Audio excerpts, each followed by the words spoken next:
Growing up under the shadow of my father's expectations felt like living in a gilded cage.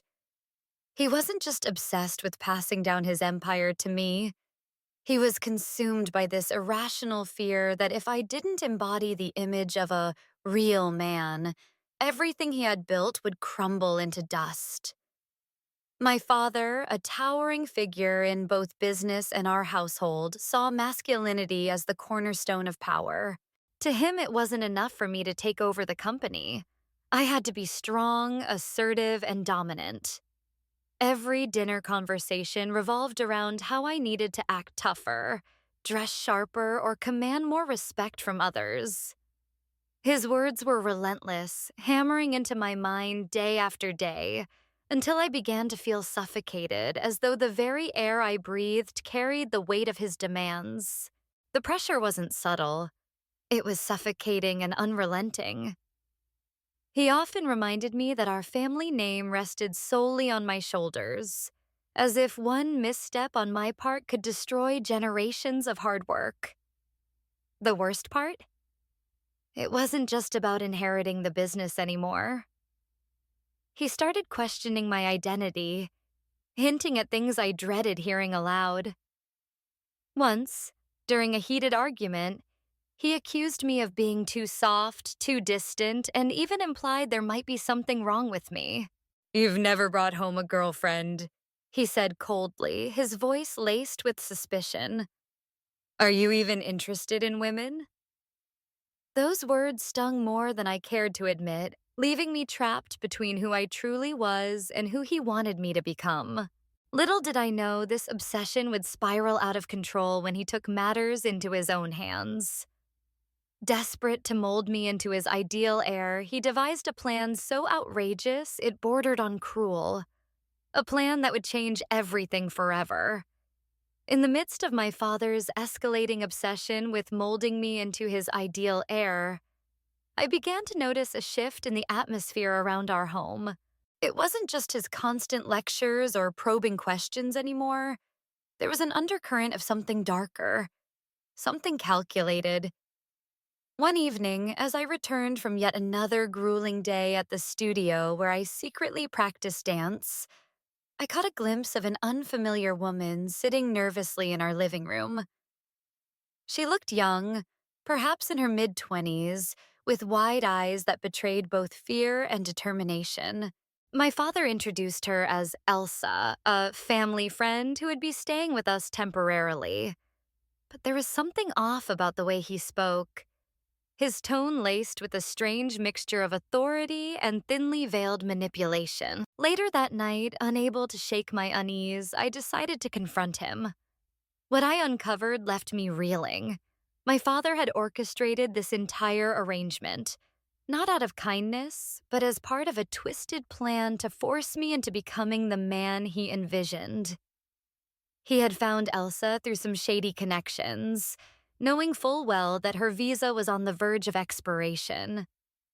In exchange for her cooperation, he promised her green card sponsorship if she could successfully seduce me and make me grow up. The audacity of it all made my blood boil. How could he stoop so low? And how could he treat another human being like a pawn in his game? As for Elsa, she was trapped between desperation and morality. When I overheard their conversation the next morning, her voice trembled as she pleaded with him. "I don't want to hurt anyone," she said softly, almost inaudibly. But my father cut her off coldly, reminding her what was at stake. If she refused, deportation awaited her, a fate she couldn't afford. Her hands clenched tightly around the teacup as tears welled up in her eyes, though she tried hard to blink them away. Watching her struggle, I felt a pang of guilt mixed with anger. Here was someone else caught in my father's web of control, forced to play along with his schemes simply to survive. Despite her reservations, Elsa agreed to stay, though every fiber of her being seemed conflicted. Over the following days, she tried to act natural, attempting small talk during meals and offering polite smiles when our paths crossed. Yet beneath her composed exterior lay a storm of anxiety and self-doubt. I couldn't help but feel sorry for her, even as I resented the role she was playing. Little did either of us know this fragile alliance would soon spiral into something neither of us anticipated. A connection that would challenge everything we thought we knew about ourselves and each other. The moment of truth came unexpectedly, shattering the fragile facade we had built. It was late in the evening when I stumbled upon something that turned my world upside down. A crumpled piece of paper tucked inside Elsa's purse, carelessly left on the kitchen counter. My heart pounded as I unfolded it, revealing hastily scribbled notes detailing my father's plan. Seduce Adam, green card sponsorship, and other cold, calculated phrases. Each word felt like a dagger piercing through me. The realization hit me like a freight train. Everything about Elsa, her presence in our home, her seemingly innocent smiles, it was all part of an elaborate scheme orchestrated by my father to manipulate me into becoming someone I wasn't. I stormed into the living room where Elsa sat quietly reading, her face lighting up at first when she saw me. But the look in my eyes must have betrayed my fury because her smile faltered almost instantly. "What is this?" I demanded, slamming the note onto the coffee table. Her hands trembled as she picked it up, her lips parting but no words coming out. For a moment, silence hung heavy between us, broken only by the sound of her shaky breaths. "How could you?" I spat, my voice trembling with rage. "You're just like him, using me for your own gain. Did you think I wouldn't find out? That I'd be too stupid to see through your lies?" Every accusation rolled off my tongue like acid, burning both of us. Elsa's eyes filled with tears, her guilt evident, yet I couldn't stop myself. The betrayal cut deeper than anything I'd ever experienced. Not only had my father reduced me to a pawn in his game, but Elsa, the woman who had started to feel like more than just a stranger, had willingly played along. "I'm sorry," she whispered, her voice cracking under the weight of emotion.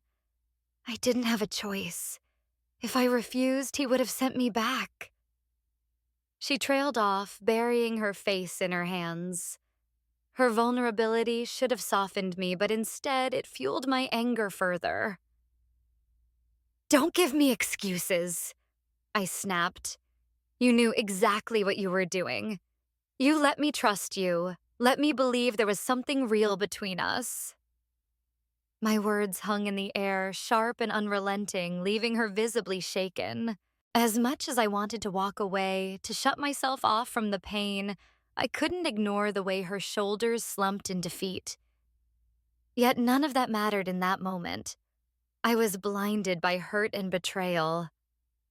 In the days that followed my explosive confrontation with Elsie, an uneasy tension lingered between us. Every shared meal felt like walking on eggshells, and every accidental brush of our hands sent waves of guilt and confusion rippling through me. Yet, despite the lingering resentment, something unexpected began to take root. A fragile connection neither of us could ignore. It started subtly, almost imperceptibly. One evening, after a particularly grueling rehearsal at the studio, I returned home to find Elsa sitting alone in the dimly lit living room. She looked up as I entered, her eyes softening when they met mine. For a moment, we just stared at each other, the weight of everything unsaid hanging heavily in the air. "I'm sorry," she finally whispered, breaking the silence. "I never meant to hurt you." Her voice was so small, so vulnerable that it disarmed me. Against my better judgment, I sat down across from her, curiosity outweighing my anger.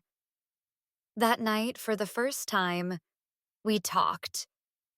Not about the plan or my father's manipulations, but about ourselves. I told her about my passion for dance, how it had been my escape since childhood, the one thing that made me feel truly alive.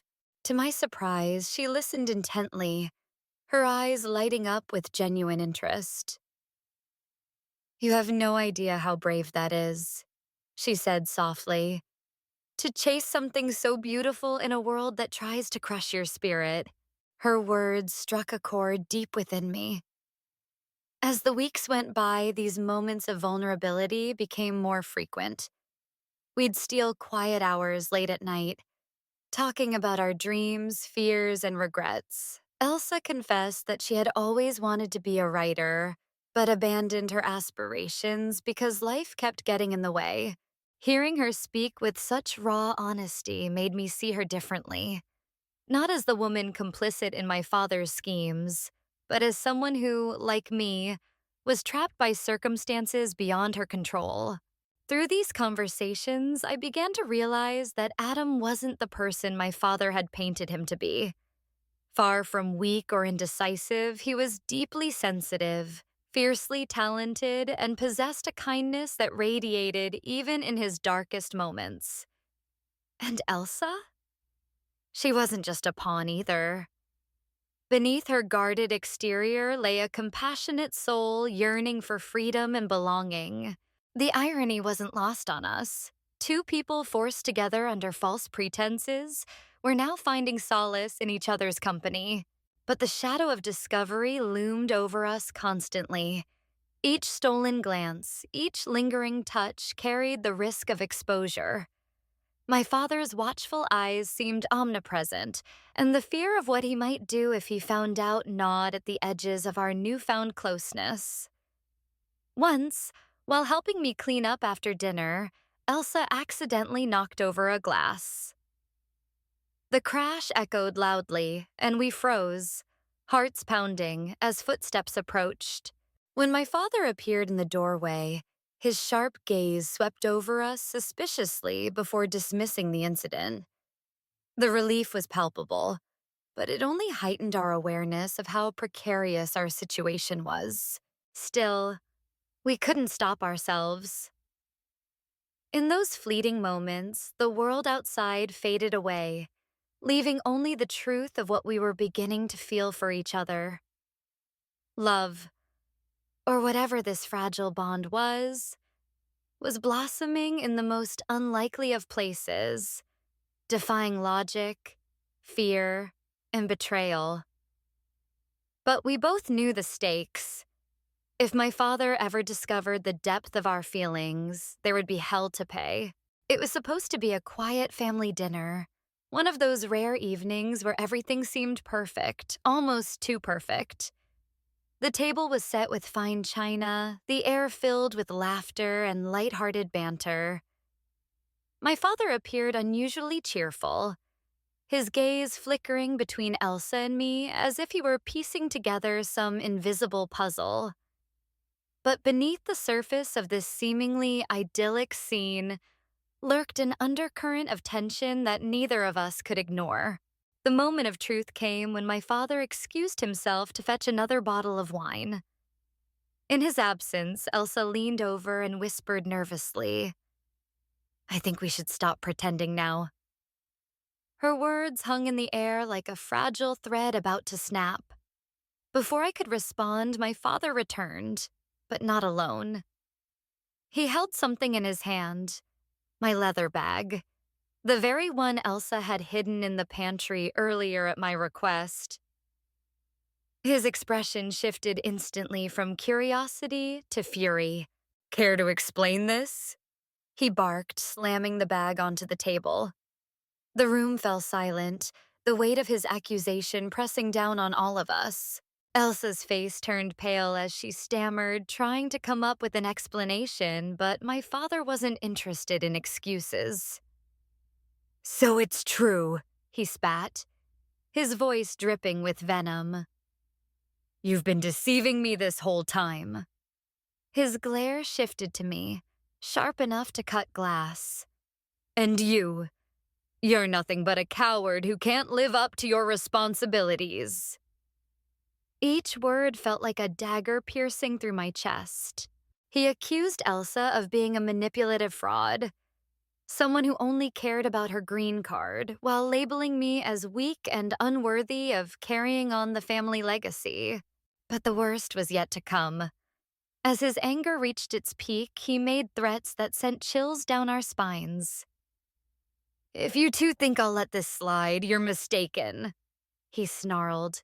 "Elsa, consider your visa revoked. And Adam, don't expect a single penny from me ever again." The finality in his tone left no room for negotiation. It was as though he had drawn a line in the sand, daring us to cross it. For a fleeting second, I wondered if we'd gone too far, if the fragile bond we'd built would crumble under the weight of his wrath.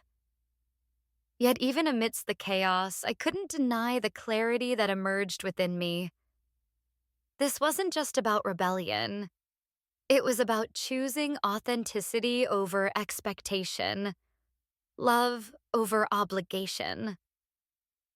The room seemed to shrink around me as my father's words echoed like thunder, each syllable dripping with venom and disdain. His ultimatum was clear. Either I submitted to his will or faced a life of exile, stripped of everything he had ever given me. For years, I had lived under the weight of his expectations, bending but never breaking completely.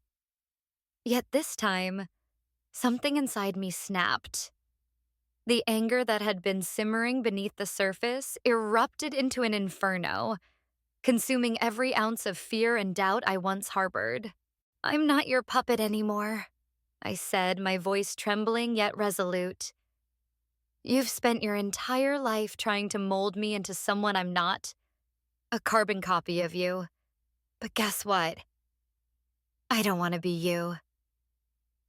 My father's face twisted in disbelief, his jaw tightening as if he couldn't comprehend how his own son dared to defy him. "You think forcing me into this life makes you a good father? All it's done is suffocate me, crush who I really am." Each word felt like a blade slicing through the invisible chains that had bound me for so long. Elsa stood silently nearby, her eyes wide with shock and concern, but she didn't intervene. She knew this moment wasn't about her. It was about me reclaiming my identity. As I turned away from my father, I grabbed the small suitcase I had packed earlier, its contents a mere fraction of the life I was leaving behind. With one final glance at the opulent house that had always felt more like a prison than a home, I walked toward the door. Every step felt heavier than the last, not because I doubted my decision, but because I knew there would be no turning back. "Do you realize what you're throwing away?" my father shouted after me, his voice laced with desperation. "You'll have nothing, no money, no connections, nothing." His words stung, but they didn't stop me. I paused briefly, looking over my shoulder. "Maybe I won't have any of those things," I replied, meeting his gaze with unwavering resolve. "But at least I'll have myself. And that's worth more than anything you could ever give me." As I stepped out into the cold night air, the enormity of what I had just done hit me. I was alone, uncertain of what lay ahead, but for the first time in my life, I felt free. Free from the suffocating grip of my father's expectations. Free to chase the dreams I had buried deep within me. Even though the road ahead promised hardship and uncertainty, I knew I wasn't walking it alone. Not entirely. Somewhere behind me, Elsa waited, ready to stand by my side despite the chaos we had unleashed. Together, we would forge a new path, one defined not by obligation, but by love and authenticity. Leaving behind the opulent life I had known felt like stepping into an abyss of uncertainty. The first few weeks were a blur of cramped spaces, sleepless nights, and whispered arguments about money. Our new apartment was barely larger than a shoebox, with peeling wallpaper, a leaky faucet that dripped incessantly, and a mattress so thin it felt like sleeping on concrete. Every morning, I woke up to the harsh reality that we had nothing. No safety net, no family connections, just each other. For someone who had grown up in luxury, this sudden plunge into poverty was jarring. Yet what weighed heaviest wasn't the physical discomfort, but the fear of failure. The thought that I might not be able to provide for Elsa, or prove myself as more than my father's rejected son. Elsa struggled just as much, if not more. She lost her job shortly after moving out when my father discovered our defiance and revoked her employment. Desperate to make ends meet, she took on odd jobs, cleaning offices late at night, serving tables during lunch rushes, and even walking dogs for strangers. Her hands, once soft and delicate, became calloused from scrubbing floors and carrying heavy trays. One evening, as she returned home exhausted, she broke down in tears, clutching her worn-out sneakers. "I never imagined it would be this hard," she admitted, her voice trembling. "What if we can't survive? What if your father was right about us?" As for me, rejection became a daily companion. Without the backing of my family name, convincing dance companies to take me seriously was nearly impossible. Audition after audition ended in disappointment, with casting directors dismissing my talent because I lacked formal training certificates or influential references. Each failure gnawed at my confidence, making me question whether pursuing my dream was selfish, a betrayal of Elsa's sacrifices. There were nights when frustration boiled over, and I lashed out at her, blaming myself for dragging her into this mess. But Elsa always responded with quiet strength. "We chose this together," she'd remind me, holding my hand tightly. "And together we'll find a way." The turning point came one rainy afternoon when I stumbled upon a small community theater hosting open auditions. It wasn't glamorous, just a dingy stage lit by flickering fluorescent lights. But it offered hope. As I performed, pouring every ounce of emotion into my movements, I could feel something shift in the air. When the director approached me afterward, his eyes gleamed with genuine admiration. "You've got raw talent," he said, "but talent alone won't pay the bills." Though far from a victory, those words reignited a spark within me. For the first time since leaving home, I allowed myself to believe that maybe, just maybe, we could overcome this storm together. Every challenge we faced seemed insurmountable, yet each one only deepened our resolve to stand by each other. The nights were long, the days even longer, but amidst the chaos, Elsa's unwavering support became my anchor. She'd sit beside me as I practiced late into the night, her presence a quiet reminder that I wasn't alone in this fight. "You're going to change the world with your art," she'd say, her voice filled with conviction despite the hardships pressing down on us. Her belief in me fueled my determination, pushing me to work harder, dream bigger, and refuse to let failure define me. It took months of relentless effort, countless rejections, and sleepless nights. But finally, the moment came when everything began to fall into place. A small local theater agreed to host my first major performance, an avant-garde dance piece inspired by our journey together. The theme was raw and emotional, two souls defying societal expectations to find love and purpose. As opening night approached, the pressure mounted. Would anyone show up? Would they understand the message behind the choreography? But Elsa never doubted. "This is your time," she whispered before the curtain rose, her eyes shimmering with pride. And she was right. The theater was packed, far beyond what I had imagined. Critics, artists, and curious onlookers filled the seats, their applause thunderous after the final bow. Tears streamed down my face as I realized how far we'd come. That night, reporters swarmed backstage, eager to interview the unknown dancer who had captured the city's attention. For the first time, I felt truly seen, not as someone defined by my father's legacy, but as Adam the artist. Meanwhile, Elsa fought battles of her own. With the help of a pro bono lawyer, she navigated the labyrinthine immigration system, determined to secure her future without relying on anyone else. It wasn't easy. There were setbacks, endless paperwork, and moments where hope seemed distant. But she persisted, driven by the same resilience that kept us afloat during our darkest days. When the letter arrived confirming her legal residency, we both cried tears of relief and joy. "We did it," she said, clutching the envelope tightly. "Together." Our struggles weren't over, but we no longer feared them. Love had carried us through every storm, proving stronger than any obstacle life threw our way. Together, we learned that true strength lies not in avoiding hardship, but in facing it head on, with courage, unity, and an unshakable bond.